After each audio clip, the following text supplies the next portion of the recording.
दुनिया की कुछ ऐसी घटनाएं जिन्हें इतिहास के सबसे अजीब और अनोखे इवेंट्स में से एक माना जाता है, जिन्हें जानकर आप भी हैरान हो जाओगे।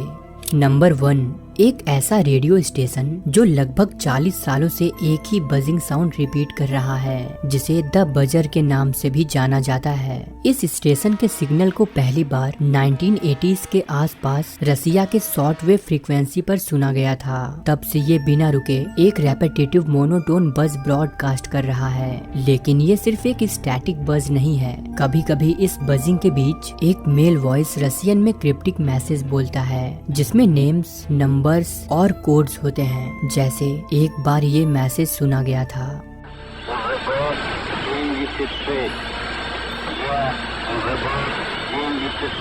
इसके पर्पस को लेकर कई थ्योरीज हैं। कुछ लोग मानते हैं कि ये एक डेड मैन स्विच है जो रसिया के न्यूक्लियर डिफेंस सिस्टम का पार्ट हो सकता है। लेकिन इस रेडियो स्टेशन की सबसे हैरान करने वाली बात यह है कि कभी कभी बजिंग साउंड के बैकग्राउंड में फुटस्टेप्स, डोर्स क्रीकिंग और मेटालिक नॉइज सुनी जाती है, जैसे कोई वहाँ प्रेजेंट हो और एक्टिविटी मॉनिटर कर रहा हो। ये बजिंग आज भी ब्रॉडकास्ट हो रही है, लेकिन इसका सोर्स अभी भी एक मिस्ट्री है।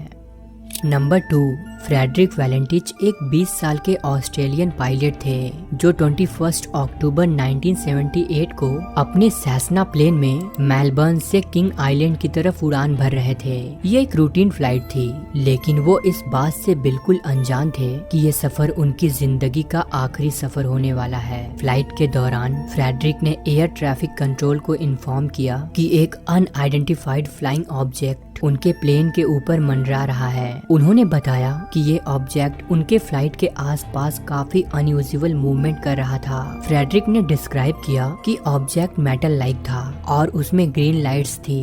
थोड़ी देर बाद फ्रेडरिक की आवाज एटीसी के साथ काफी डिस्टर्ब हो गई। उनके लास्ट रिकॉर्डेड वर्ड थे, it's hovering and it's not an aircraft. इसके बाद तुरंत कम्युनिकेशन ब्रेक हो गया और फ्रेडरिक और उनका प्लेन हमेशा के लिए गायब हो गए।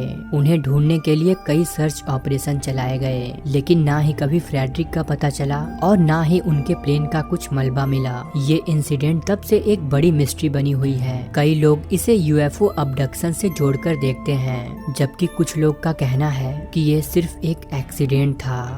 नंबर 3, 1922 में जर्मनी के बवेरिया में एक ऐसी हॉरिफाइंग घटना हुई जो आज 100 साल बाद भी लोगों के दिल और दिमाग में डर और क्यूरियोसिटी जगाती है। असल में बवेरिया के एक छोटे से गांव में हिंटर कैफे नाम का एक फार्म था, जहां 6 लोग रहते थे, जिसमें 5 फैमिली मेंबर्स और एक उनकी मेड थी।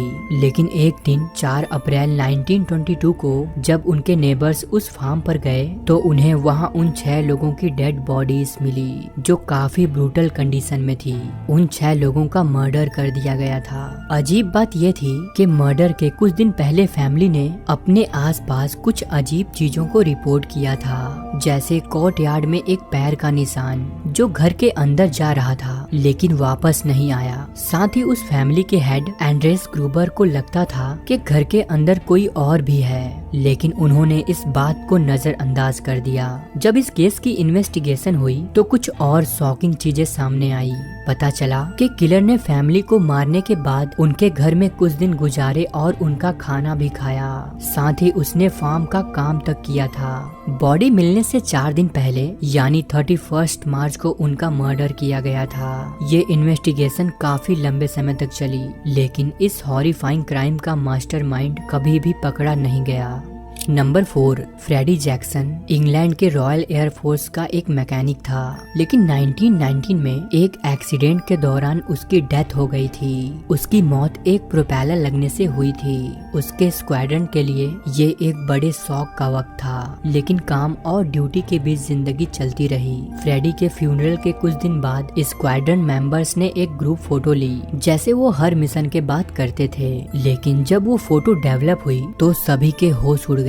उस फोटो में एक फेस शैडो फिगर की तरह नजर आ रहा था। जब यूनिट ने उस फोटोग्राफ को देखा तो उन्होंने तुरंत ही उस फेस को पहचान लिया, क्योंकि वो कोई और नहीं बल्कि खुद फ्रेडी जैक्सन था। फोटो को देखकर स्क्वाड्रन के मेंबर्स स्टनिड रह गए। उनका कहना था कि फ्रेडी एक चेयरफुल और लॉयल इंसान था और शायद वो अपने साथी लोगों के साथ अपनी लास्ट गुड बाय कहने आया हो। कुछ स्केप्टिक्स का कहना है कि ये एक डबल एक्सपोजर का केस हो सकता है, जो ओल्ड फोटोग्राफी टेक्निक्स के दौरान कॉमन था। लेकिन इस थ्योरी को इस बात से चैलेंज किया जाता है कि फ्रेडी का फेस बिल्कुल क्लियर और आइडेंटिफाइबल कैसे था। ये एक एक्सीडेंट बिल्कुल नहीं लगता। नंबर 5, लेबनान के बाल्बेक में एक ऐसा मिस्टीरियस स्टोन स्ट्रक्चर है जो एंशिएंट इंजीनियरिंग और अनएक्सप्लेनेड फिनोमेना का एक परफेक्ट एग्जाम्पल है। ये स्टोन ऑलमोस्ट 1000 टन्स का है, जो दुनिया के सबसे बड़े और हैवी स्टोन्स में से एक माना जाता है। लेकिन इसमें सबसे इंटरेस्टिंग बात यह है कि ये स्टोन इतना मैसिव होने के बावजूद किसी पुरानी सिविलाइजेशन के लिए इसे मूव करना कैसे पॉसिबल रहा होगा। आज भी ये सवाल उठता है कि कैसे एक एंशिएंट सिविलाइजेशन इतने हैवी स्टोन को अपने टाइम में मूव कर सकती थी, और आखिर इस स्टोन का पर्पस क्या था। कुछ हिस्टोरियंस और आर्कियोलॉजिस्ट का मानना है कि ये स्टोन किसी हिडन सीक्रेट को छुपाने के लिए रखा गया होगा, यानी स्टोन के नीचे कोई ऐसा राज छुपा हो सकता है जिससे अभी तक हम अनजान हैं। साथ ही कुछ एक्सपर्ट्स का कहना है कि इस स्टोन का यूज या प्लेसमेंट कोई रिलीजियस, कल्चरल या एस्ट्रोनॉमिकल पर्पस के लिए किया जाता होगा। नंबर 6, 1974 में एक ग्रुप ऑफ ट्रैवलर्स ब्राजील के एक छोटे से विलेज होअरवर्डी पहुँचे। जब वो वहाँ गए तो उन्होंने देखा कि पूरा गांव खाली था, सारी जगह शांत थी। उस गांव में लगभग 600 लोग रहते थे, जिनका अब कुछ पता नहीं था। वहाँ की सारी चीजें वैसे की वैसी थी जैसे लोग छोड़ गए थे। खाने का सामान स्टोव पर रखा था, घर खुले थे और स्कूल में बुक्स डेस्क पर रखी थी, लेकिन वहाँ एक भी इंसान नहीं था। सबसे अजीब बात यह थी कि स्कूल के ब्लैक बोर्ड पर एक मैसेज लिखा था, देयर इज नो सैल्वेशन, यानी कोई मोक्ष नहीं है। ये मैसेज इस इंसिडेंट को और भी ज्यादा क्रीपी बना रहा था। इस डिसअपीयरेंस के पीछे कई थ्योरीज हैं, जिनमें से कुछ सुपर नेचुरल एलिमेंट्स पर बेस्ड हैं। वहीं एक प्रैक्टिकल एक्सप्लेनेशन ये है कि गांव के लोग किसी पॉलिटिकल या सोशल डेंजर की वजह से भाग गए होंगे, लेकिन ये एक्सप्लेन नहीं किया जा सका कि उन्होंने अपना सारा सामान वहाँ क्यों छोड़ दिया, और आज तक उनका कोई भी क्लू क्यों नहीं मिला। नंबर 7, इंग्लैंड के एक छोटे से टाउन टैडवर्थ में एक ऐसी अजीब और पैरानॉर्मल घटना शुरू हुई जो आज तक एक मिस्ट्री बनी हुई है। बात है 1661 की, जब टैडवर्थ टाउन के एक लोकल मजिस्ट्रेट जॉन मॉम्पेसन ने एक ड्रमर सैमुअल मार्शल पर इल्लीगल बैगिंग और शोर मचाने का इल्जाम लगाया। जॉन मॉम्पेसन ने मार्शल का ड्रम जब्त कर लिया और अपने घर ले गए, लेकिन वही ड्रम उनके घर में एक ऐसी मिस्ट्री का सोर्स बन गया जो सभी के समझ से परे था। इसके बाद उनके घर में रात के अंधेरे में लाउड ड्रमिंग की आवाज आने लगी। ऐसा लगता जैसे ये आवाज वॉल्स और सीलिंग्स के अंदर से आ रही हो। साथ ही घर के फर्नीचर खुद ब खुद मूव करते और अनएक्सप्लेनेड फुट स्टेप सुनी जाती।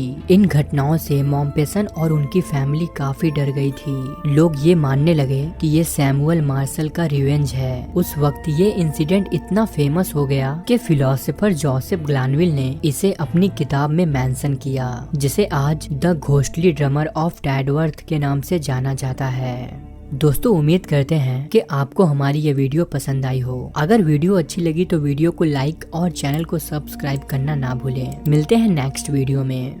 धन्यवाद।